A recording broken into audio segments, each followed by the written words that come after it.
Hello and welcome to the final straight F1 podcast again with Ben and Tonda. And today we're looking at the story of the 2024 Italian Grand Prix.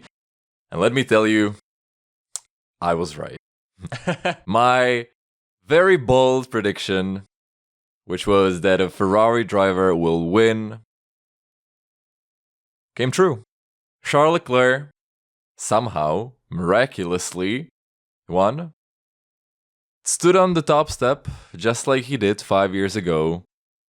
And everybody went crazy. All the Italians, all the Ferrari fans, myself included. It was incredible to watch, I have to say. It was also incredible to watch for another reason, and that is, how did McLaren manage to fumble this? They were starting 1 and 2. Charles Leclerc was starting 4th. And then Oscar Piastri, some, 40, 30 laps later, he was leading by quite a lot. And they decided, let's pit this guy. Let's, let the Ferrari will pit as well. Like, doesn't matter. We can pit. And then they didn't manage to catch him. What did you make of this saga, of this red versus orange that we saw in Italy, in Monza?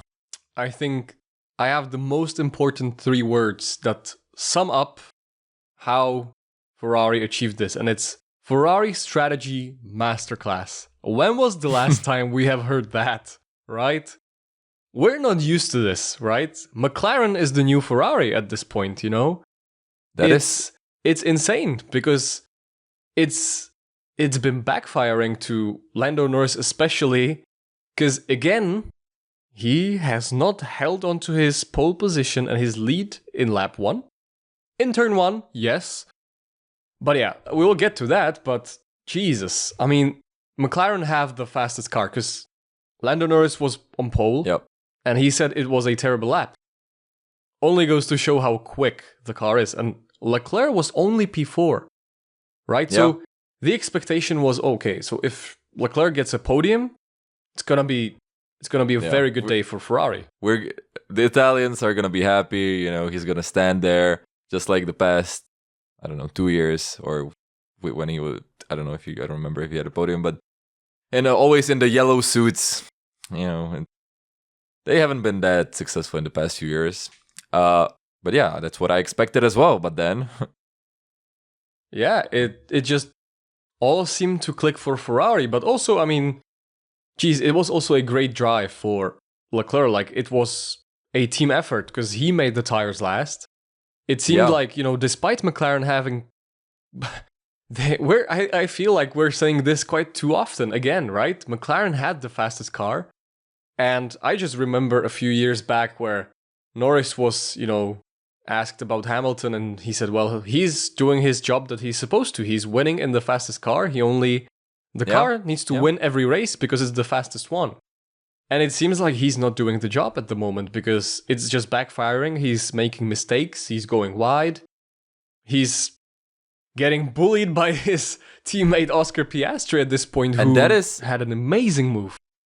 And that is also, it was an amazing move, of course. It was turn 4, right?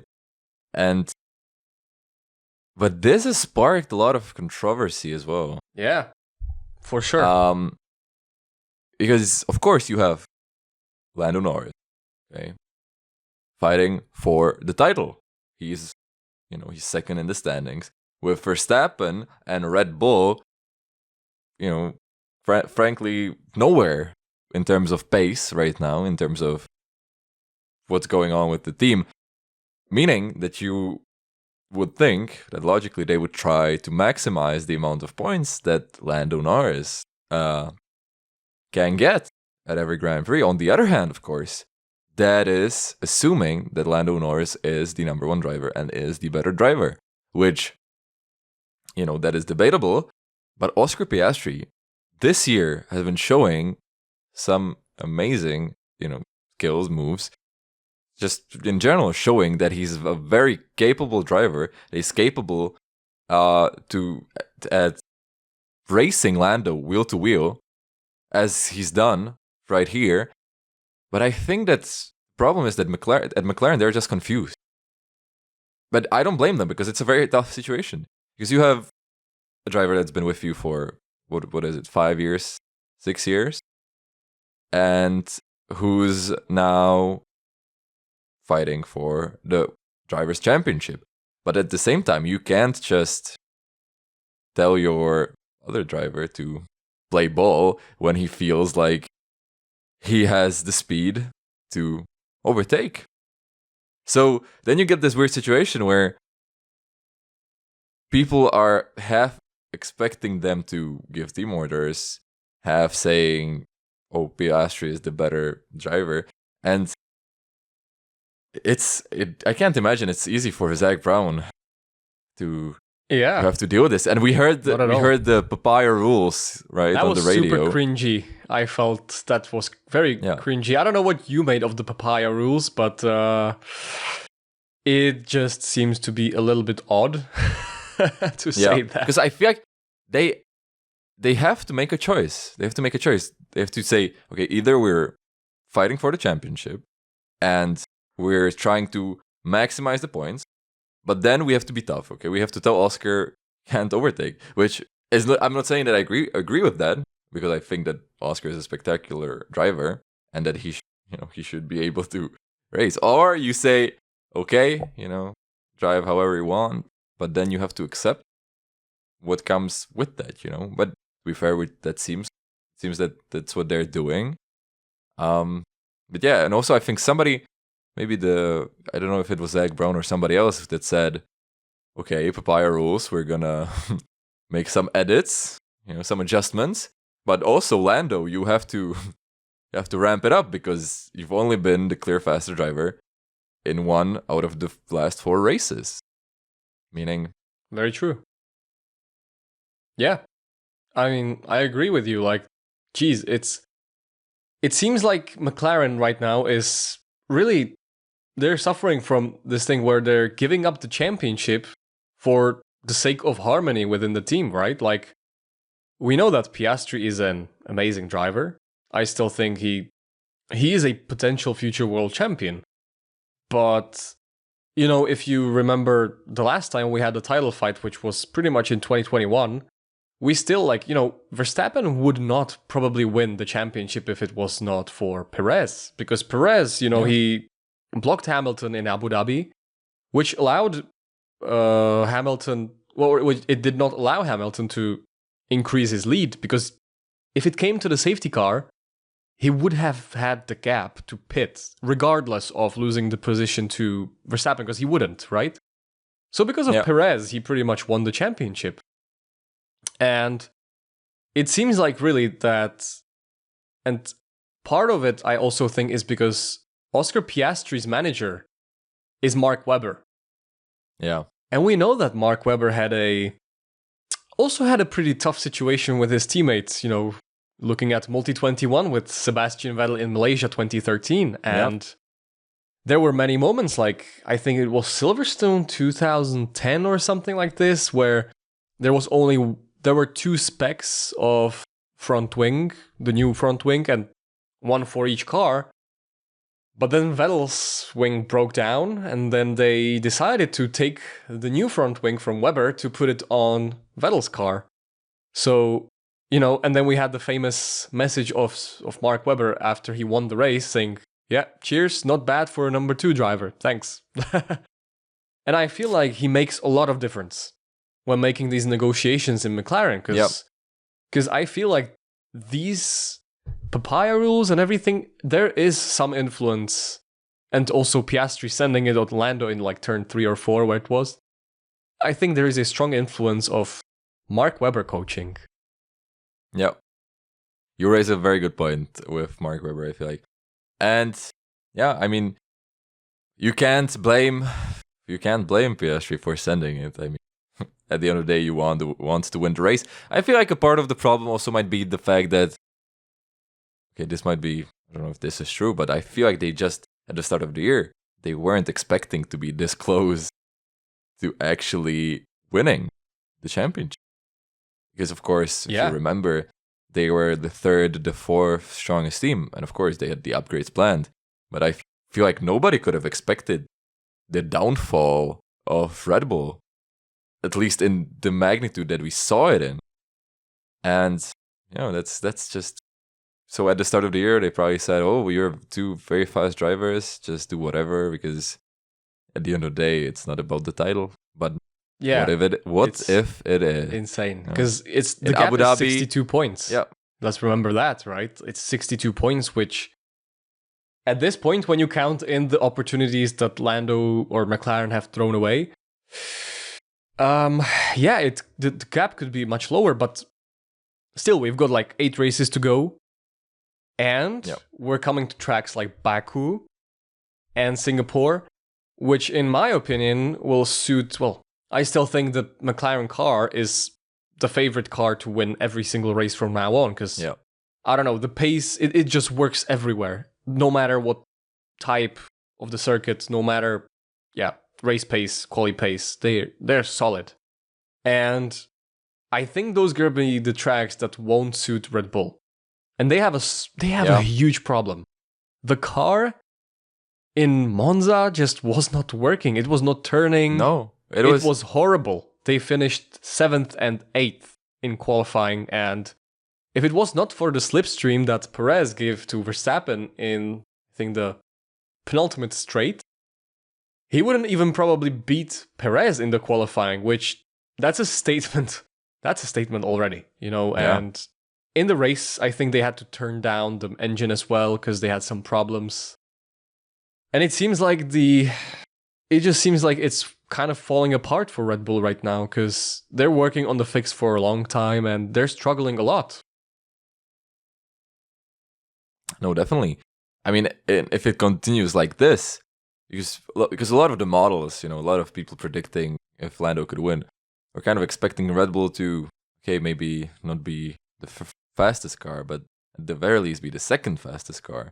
And they were assuming, what if Max Verstappen is second for the rest of the season? But I don't think anybody expected him to be qualifying 6th, 7th, 8th, finishing in those positions, which, but at the same time, you have McLaren doing what they're doing. So I think it's a toss-up. But I like what you said at this beginning about McLaren sort of being the new Ferrari. Because it's sort of...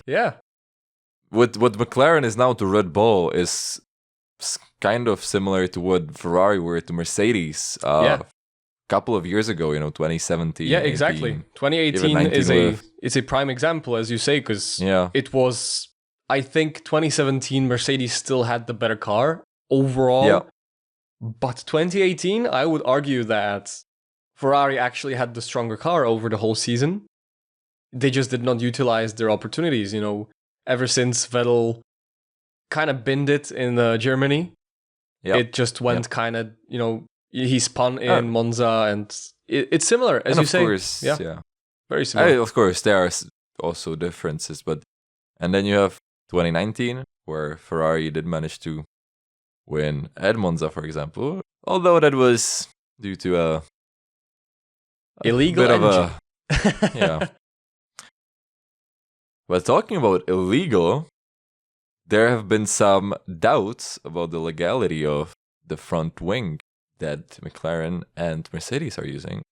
True. And who, if not Christian Horner, is the one that is raising these concerns? And Helmut Marko, I think. And also Fred Vasseur, understandably so, when your direct competitors and the fastest team look like there might be something funny going on. You probably want to look into that. So it'll be interesting if, an investigation finds something. Yeah, I think they found it legal, I believe, but I still think there are going to be some measures. But I mean, I'm not surprised that Horner is protesting this, and I think they're doing it together with Ferrari, I believe. So Yep. But yeah, I still think it's It could be the underlying problem of Red Bull because they're struggling to generate front grip. The car, it's, it has a lot of downforce. It is relatively good on the straights when you look at their specs, but not in Monza, surprisingly though, because it was their strength last year where they managed to put a huge front, like rear wing in Monza, just saving the tires. They could, rely on their regular good top speed so they could afford to put in the big wing. But it seems like it's very unbalanced. It seems just everything is not clicking. It seems they're fighting the car a lot. And could this be related to Newey leaving Red Bull at the start of the season? Because it seems like ever since that happened, they have been putting on some upgrades that did not work. They just hit a cliff, kind of. It's odd. That's a very good question, because I remember in one of our earlier episodes when it was just announced that they knew it would be leaving. Yeah. It was still when Red Bull were very fast, but they had some. What was it? Was it maybe Australia when Max's engine exploded? And I remember we were joking, oh, look, Newey leaves and everything goes to shit immediately. And back then it was a joke because, Red Bull were dominant. But now, could it actually be true that everything relied on Newey so heavily that or maybe he just... Maybe before he left, he made some adjustments in the blueprints. Who knows? A little sabotage before departing for another team. Yeah, he's like, here I suggest to the upgrades that should be on the car. Yeah, buy Singapore. Yeah, it's going to be great. Yeah. Jeez. But yeah, I agree. We've made quite a bit of fun, but it's very odd to see. Last season we've witnessed the most dominant car ever. It won 21 out of the 22 races. It was a beast.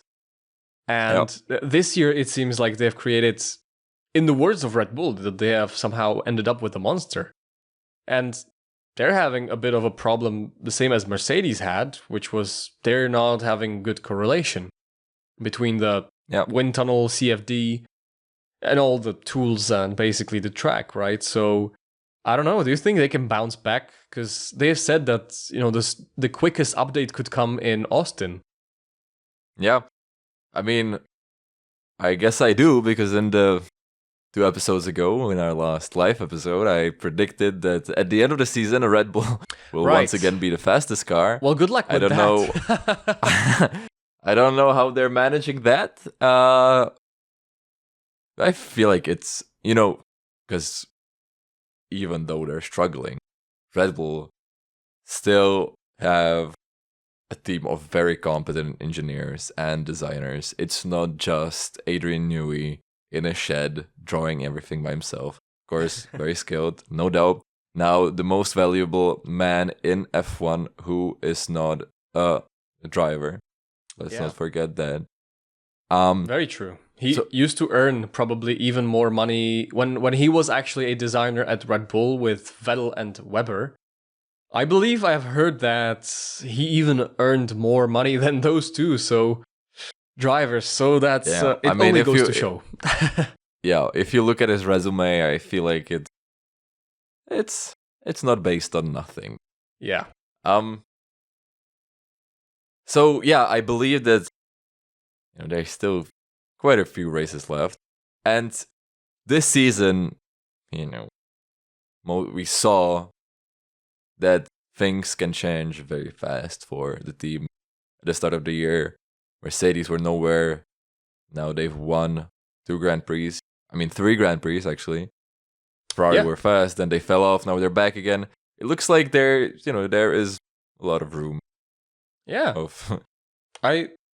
We'll see about that, but I think they're going to struggle in Baku and Singapore, but we'll see if they can bounce back. But yeah, speaking of Mercedes, as you mentioned, we have had an interesting announcement that Andrea, Kimi Antonelli will be joining the team in 2025. And according to Toto Wolff's words, it was very, very clear to him that 5 minutes after Hamilton announced that he's going to move to Ferrari, that Kimi will be the one taking the wheel of the Mercedes for 2025, and he actually appeared in FP1, but he binned it within, what was it, the first 8 minutes of the session. He was very quick, but he was really going for him, wasn't he?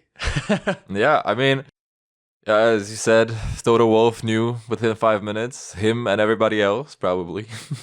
Likely. But, yeah, the funniest thing was the cut to George watching, because it was his car, with the new upgrades. Yeah. So, no, but of course, you put the guy in an F1 car for the first time, and you can't expect him to do wonders, especially when he wants to prove himself. And when he's as young as Kimi Antonelli is. He just turned 18. Crazy. Yeah. That's really something. But I feel like it'll be a fun pairing at Mercedes.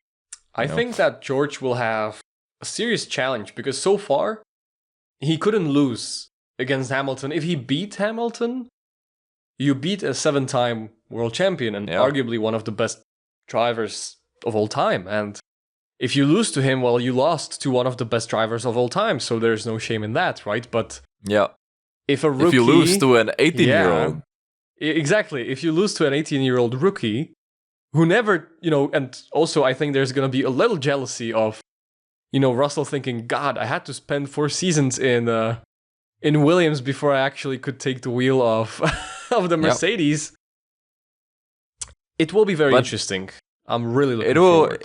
It will show, I think it'll be a good test for George Russell. Yeah, very.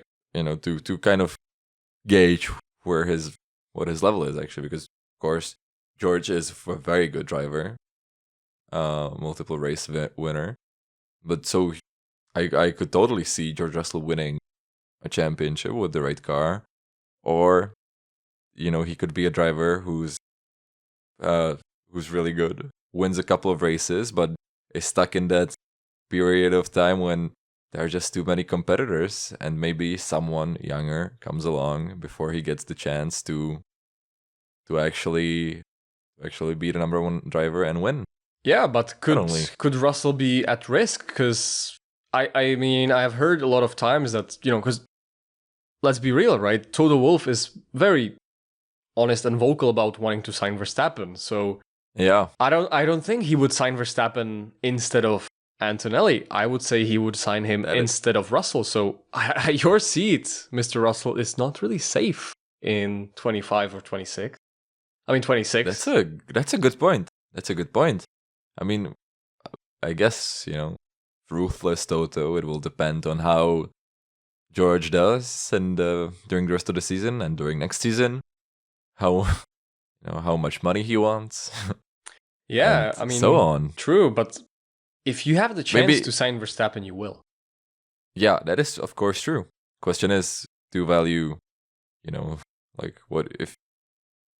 There's no question about Verstappen, but when you have a driver like George Russell, do you put more faith in him and it depends. You will develop even more, or do you trust that Verstappen will just come in and because he's multiple championship winner, that he's gonna just win in your car as well like that? Yeah, it depends. We'll have to see. It depends because, I still think, because even Nico Rosberg, the man who has beaten Sir Lewis Hamilton in equal machinery in 2016, for those who do not know, maybe not equal conditions, but that's a story for another time. But yeah, he said it himself. You're signing Verstappen. You don't care about the money. You don't care about... Yeah, it's like, see ya, George, I'm sorry. But I don't know. You don't have the comparison, right? It depends, I think, a lot about 2025, how George will cope with being the number 1 in the team, instead of driving the development further, instead of in terms of leading the team, and how he will stack up against Antonelli, because it's all pressure on Russell and zero pressure on Antonelli, pretty much, unless he crashes every single FP1, and he's going to do a bit of a Perez and Sargent. So we'll have to see and wait for that. We'll have to see. and I'm going to be very interesting in looking to Antonelli's career. I think Mercedes have done a Same here. good decision. That's a good And decision. if he ends up going to Ferrari at some point in his career and winning at Ferrari, being Italian, there's going to be a statue of him in Rome. That would be insane. I can't imagine the Or- scenes because I've seen Leclerc's win. Yeah, crazy. Yeah, or George follows in Lewis's footsteps and goes to Ferrari after him. Oh no, I think they're saving that seat for Ollie Behrman, probably. Talking about new faces on the grid, of course, we had Kimi Antonelli this week, but we also had Franco Colapinto. Because last episode, we spent, 10 minutes, 5 minutes, predicting who might replace Logan Sargent for the rest of the season. We were so wrong. Would it be Mick Schumacher? Would it be, I don't know, who else? Liam Lawson? Yeah, Liam Lawson, or who was it? Maybe Kimi Antonelli as well, because... Oh yeah, or Kimi Antonelli. No, but 10 minutes later, 10 minutes after we finished recording, it was announced that Franco Colapinto, the man from Argentina, would replace Logan Sargent for the remainder of the 2024 season, and he did pretty well in Monza. Yeah, he didn't crash. He didn't crash. Very finished important. P12 behind Fernando Alonso, and a funny thing is, after the race, Fernando Alonso said that if he knew that it was Colapinto behind him, he would have let him through to give him more points, because he doesn't care. Which kind of actually reminds me of a situation, I think it was Austria, maybe, or another track, maybe a few years ago, maybe 2021, when it was at the point where George Russell had never scored points before in Formula 1. And he was P10, right in front of Alonso, but couldn't hold him back, and Alonso overtook him, and George Russell finished P11 that race. Of course, that would soon change with Belgium, was it? Probably Belgium. Or maybe even before. Maybe Belgium with qualifying. Or Hungary or Imola or something like this. I'm not sure. Yeah. But he was crying. I remember that one. Yeah. He was crying. Good times. Either way, good times. Franco Colapinto, it'll be interesting to see what he manages to do for the rest of the season. Yeah. But unfortunately for him, there aren't that many free seats left. So even if he manages to show his worth. But, of course, 9 races in F1 can't hurt your resume, Yeah. Probably a reserve driver. True. Warming up At the seat somewhere. for Sainz, Warming the seat up for Sainz, yeah. Yeah, true. I mean... But also, we will see Ollie Behrman in Baku for one reason and one reason only. And that is Kevin Magnussen and his book of forbidden moves officially took it too far. Because Kevin Magnussen received more penalty points and officially got a race ban for Baku. Yeah, that has happened for the first time I remember. I think the first time after Grosjean, probably when he played bowling in Spa in like in the 2010s, somewhere 2010, 11, 12. Yeah, crazy. One thing is for sure, it's his last. Well, it will be after Baku. It will be Magnussen's last 7 races with 0 penalty points. Yeah. So what is he gonna do? He's gonna do part 2 of his book for forbidden moves. Or? He will start driving backwards. He will just. He will not care. Who knows? He will bring a gun. He will bring a gun into the car and just shoot at the other drivers. Yeah, trying to protect Nico Hulkenberg and his points.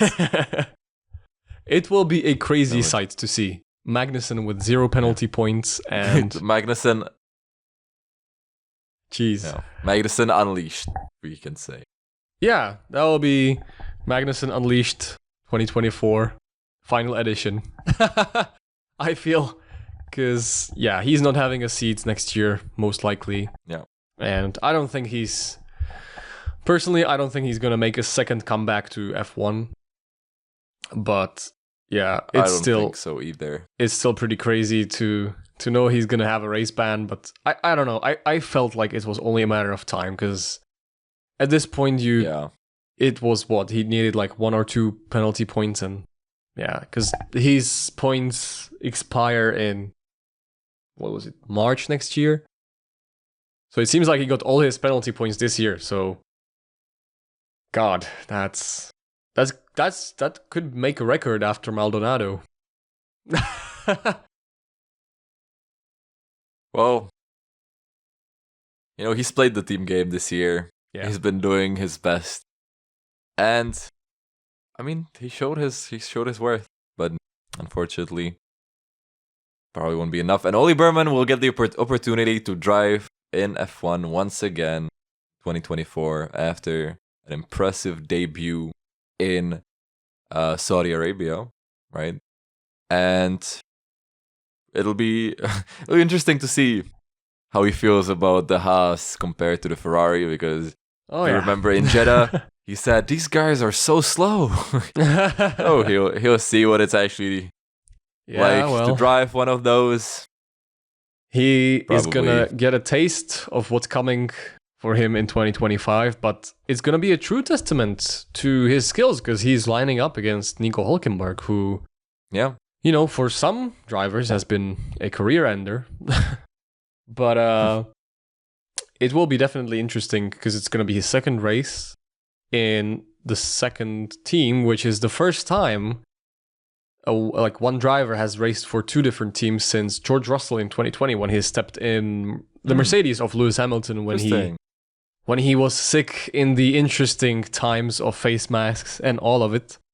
But we know how that ended up for Russell in terms of, I don't really exactly mean the race result, or his fortune, but more like how he showed his pace, and his skill. And I mean, you could say that that's actually what already happened to Oli Berman, because he started in Ferrari and Jeddah. Held his own. And he showed,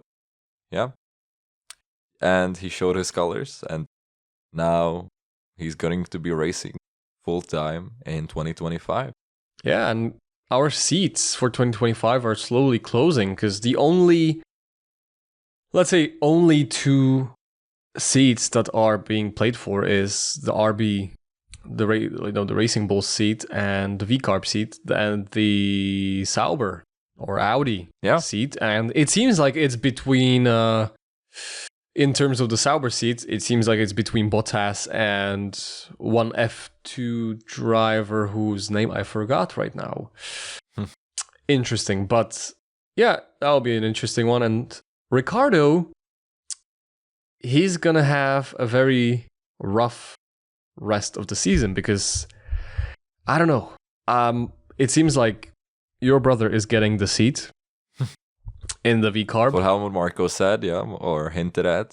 And it doesn't seem like Ricciardo's doing a good enough job to be in Red Bull, because again, like he did outqualify this weekend. He did outqualify Tsunoda. However, his race start, or his race overall, was very unfortunate, because he pushed off Hamilton, Hülkenberg, going into Ascari, which he received a penalty for. And when he actually wanted to serve the penalty, the mechanic touched the car. So he received a 10-second time penalty for incorrectly serving the first 5-second penalty, which, I don't know, for me it sounds completely bollocks, because, Jesus, I mean, you don't serve well a 5-second time penalty, and you get a 10-second penalty instead of that. That's interesting thinking. Remember Esteban Ocon when he got like 40 seconds worth of penalties? Yeah.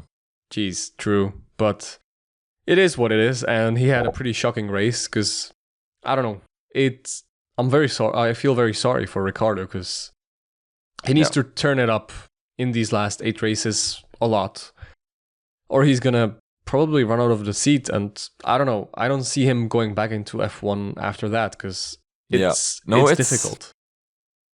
Ricardo's story has been really, really interesting over the past 6 years. And luckily we have Netflix who are obsessed with Daniel Ricciardo to document every single part of it. So it's going to be an interesting season of Drive to Survive as well, I just realized. Because of the silly season as well. Jeez. I mean, silly season. Hamilton stirred quite the a lot of pot. drama. Yeah, Hamilton stirred the pot. And I feel like last year's season was actually pretty decent in that they showed the real stories that happened over the course of the season. They managed to, paint a pretty good picture, I would say. They captured a lot. Of course, they didn't get everything, but I also feel like they didn't really falsificate or create imaginary rivalries like they've done in the past.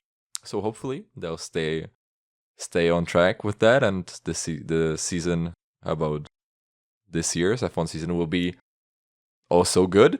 But regardless, at the very least, the episodes about Ricardo, which I'm sure there will be at least one, if not two, will be interesting to watch, because Ricardo, I mean, if we look at his career, it's all ups and downs. It's a real roller coaster with Red Bull, Renault, McLaren, now back to the Red Bull family. And there were, like, at the start of the year, a lot of people thought he would get into the Red Bull, up, like, without a doubt. Yeah. No questions asked, basically. Guaranteed. But now it's not so. They're really holding on to Perez. Yeah, which I don't know. We've had a lot of conversations about this, right? But yeah, it just feels like anyone could do a better job than Perez. I mean, from their choice in terms of Tsunoda, Ricciardo, and Lawson. The only risk you have is if they come anywhere close to Verstappen, they could have more ambition than Perez, who already knows his place at this point, I believe. Geez, the only person who could stir this up, I think, is Liam Lawson, because he did an incredible job last year. He beat Tsunoda on a lot of occasions, even without prep. So I think if he gets the seat and he actually performs, beats Tsunoda, he's going to get the seat for the year after. Because I don't think they're going to hold on to Perez when you look at the championship right now.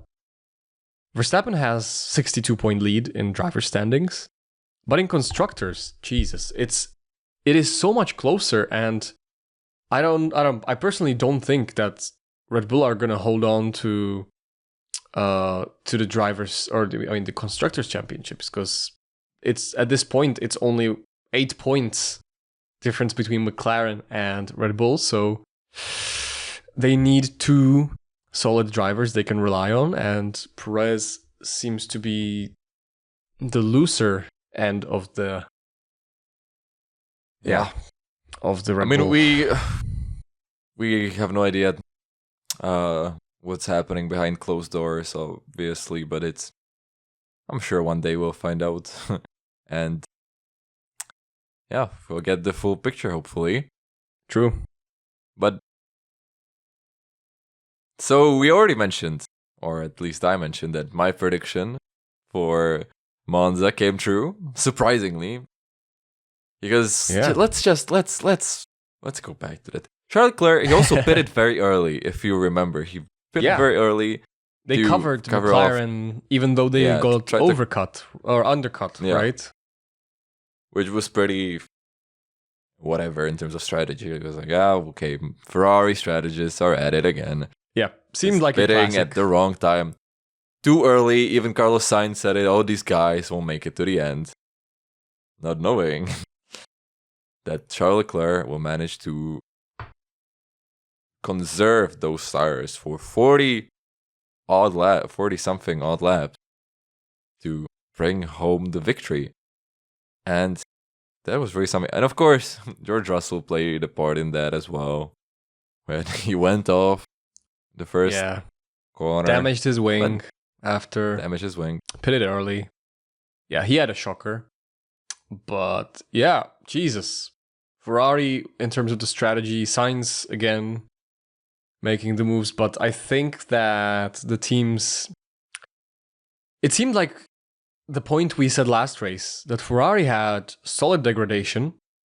Yeah. It seemed like this time it happened again. I mean, I've looked at the tires after the second practice. The Ferrari didn't look that great, but it felt like Ferrari knew that the graining, even though it happened, it seemed like the tires came back, that they kind of cleared up and came back, which is something that McLaren obviously didn't know because they were, just graining their tires and then they decided to pit because they were afraid of the graining, which, and for people who do not know, Monza is not the track where you want to two-stop.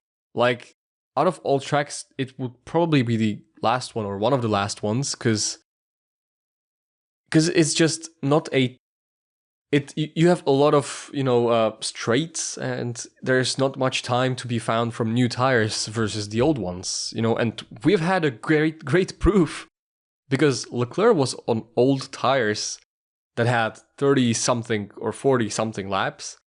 And we had Piastri and Norris who were on basically fresh hards, right? And they were pulling the gap 6 tenths a lap at most.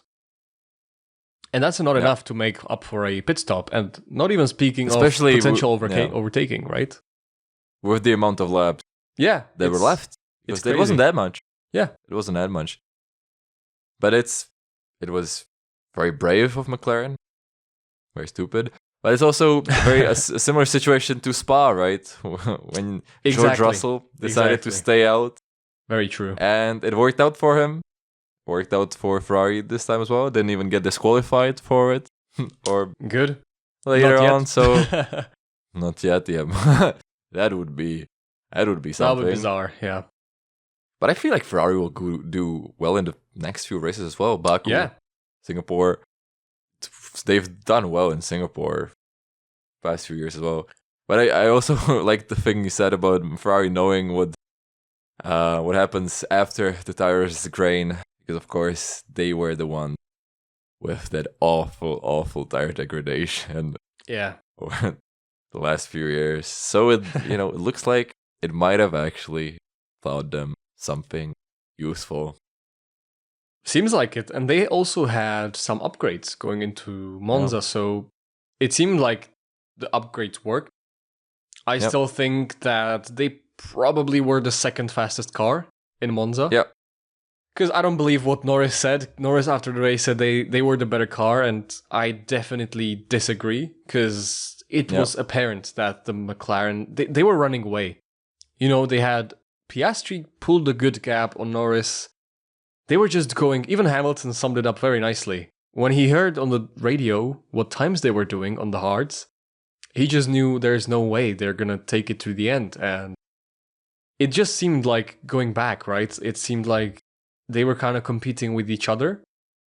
They kind of forgot that they have a certain Charles Leclerc going for a one-stop or potentially being even there, right? Because I don't know how you, but my mind was like, right, P3.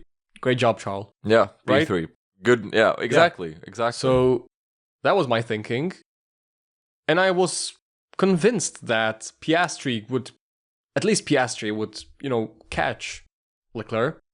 And probably that Norris wouldn't. And neither of them did. And they finished second and third in the fastest car yet again. Yeah. But now, if you squint really hard, we have a 3-way battle for the championship. Of course, not very close, but technically, there is a universe where it's a 3-way, but it's a close 3-way battle. And I mean, I used to pray for times like these, because when, a year ago or even before, it was when it was just Red Bull and Mercedes, and Ferrari and McLaren were nowhere. They were third, fourth. Prayed for a time when those two would be fighting for the championship. And if the season started halfway through the year, that's what we would have. So, regardless of everything else, I feel like we have a good rest of the season on our hands. And 2025 will be And 2025. fire season, because it seems like all the teams in terms of Mercedes, McLaren, Ferrari, and Red Bull are figuring things out. Yeah. And, Mercedes didn't have a great weekend. Hamilton finished P5 in the race. He was very harsh on himself in qualifying. He finished P6 when Russell was third. And I felt like he was very close to pole in terms of his raw speed, because he had the edge over Russell the whole weekend. I mean, which is probably obvious because Russell missed FP1. I don't know if he used the upgraded bits later, but Hamilton's style works a lot in Monza. Hard braking, late braking. It's his track. But after qualifying, he said that he doesn't understand and that the team deserve better and that maybe they will get that with Kimi. So he was very harsh on himself. I don't know if you heard that. He was very harsh on himself. Yeah. After qualifying, everybody was depressed. Yeah. Everybody but McLaren. Seemed Max was depressed. Charles was depressed. Everybody was just very... Yeah. No, but... And talking about Max, your prediction came true as well. It did. He was not on the podium. So this is probably the first time we've both made our prediction, or one of the few times. Let's see if we can continue that streak. What is your bold prediction for Baku here? My prediction is that Ollie Behrman will score points in Baku. Wow. I don't know. Haas is not the quickest car. But I feel like Baku is a crazy track. Anything can happen. And, because Ollie Behrman was instructed that by Fred Vasseur in Jeddah to take it easy, to just finish. Yep. And I feel like that could be the advantage if he takes the same approach in Baku. So I am locking in Ollie Behrman in point. Because we'll see. What about you? What's your prediction? Well, as you said, anything can happen in Baku, as we've seen in the past few years. But there is one man, the king of the streets. Oh my God. A winner at this circuit, who I think will do quite well. That is why my bold prediction is that Sergio Perez will score more points than Max Verstappen this weekend. Wow. Should I remind you how many times it happened in 2024 so far? Is it 0? I believe it's 0 times exactly. Congratulations. Well, that would be very bold. That is why we're here. To make the predictions that no one else dares to make. But now that that's out of the way, who is your driver of the weekend? I mean, for me, without a doubt, it would have to be Charles Leclerc. I feel like this. Yeah. Dude, confirm. This will have to be one of those episodes where we both agree and we pick one driver, because just the way that he managed the second stint, he stayed level-headed. He was extremely consistent with it, and he overtook Norris in the first lap. He used the opportunity. Exactly. He made use of Norris's misfortune. And absolutely, he did everything right. So it has to be him. But what about the midfield, the lower team? For me, 100% it is Alex Albon this weekend. He has... it's hard because Franco Colapinto did an amazing job with the preparation he had.